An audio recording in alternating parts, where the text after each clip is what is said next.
The stadium illusion: are new grounds really the answer for clubs and cities? Everton FC proudly declares, "Nil satis nisi optimum," nothing but the best is good enough.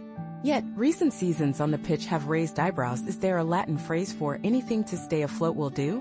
However, with the unveiling of their stunning new stadium at Bramley-Moore Dock, set to replace the historic Goodison Park next season, the club finally has a tangible symbol of its long-held dream for excellence. From the early renderings and footage, Everton Stadium promises to be a compact and visually appealing arena, designed to capture the vibrant spirit of its predecessor. The stands are steeply pitched, ensuring that every fan has an unobstructed view of the action. And judging by the promotional videos, fans will never be more than 50 meters away from a restroom or delicious scouse pie, an essential metric for any Liverpool venue. One of the most talked about features is the South Stand, a towering structure that will host 14,000 fans, becoming what the club calls a blue wall and the beating heart of Everton's home support. This echoes the famous yellow wall of Borussia Dortmund, a design element that has inspired stadiums worldwide. Every team today aspires to create a passionate home end that adds color and noise to the matchday experience.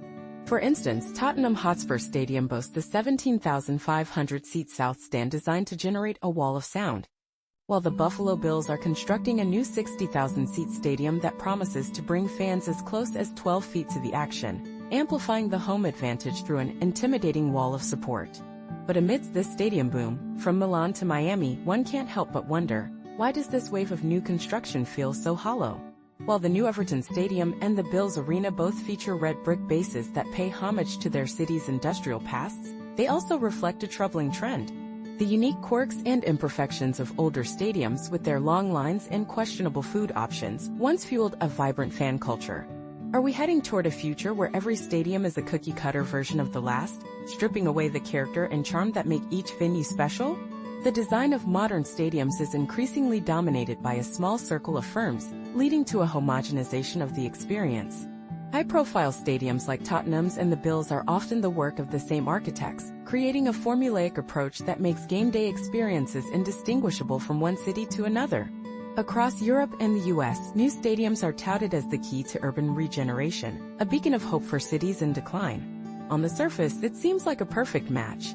Clubs need revenue from larger, more sophisticated venues, while cities crave the economic boost that comes with them.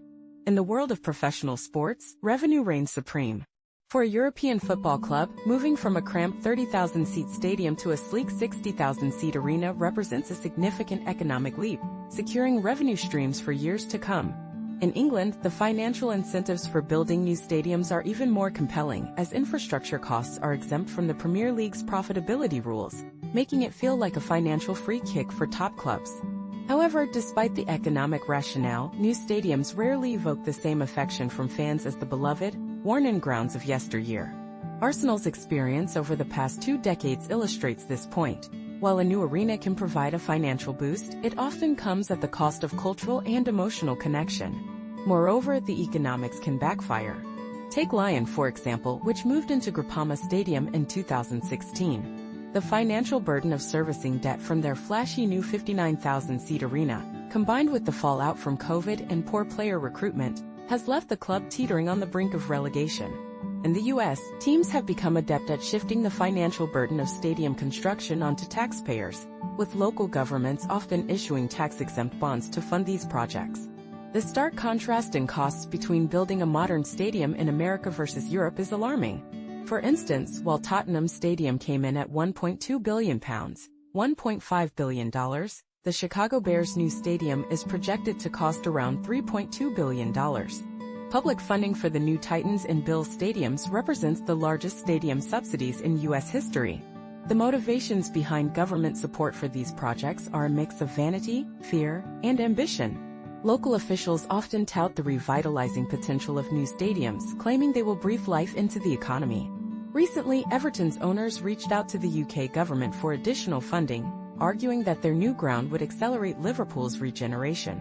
However, the reality is that the promise of economic revitalization through stadiums is largely a myth.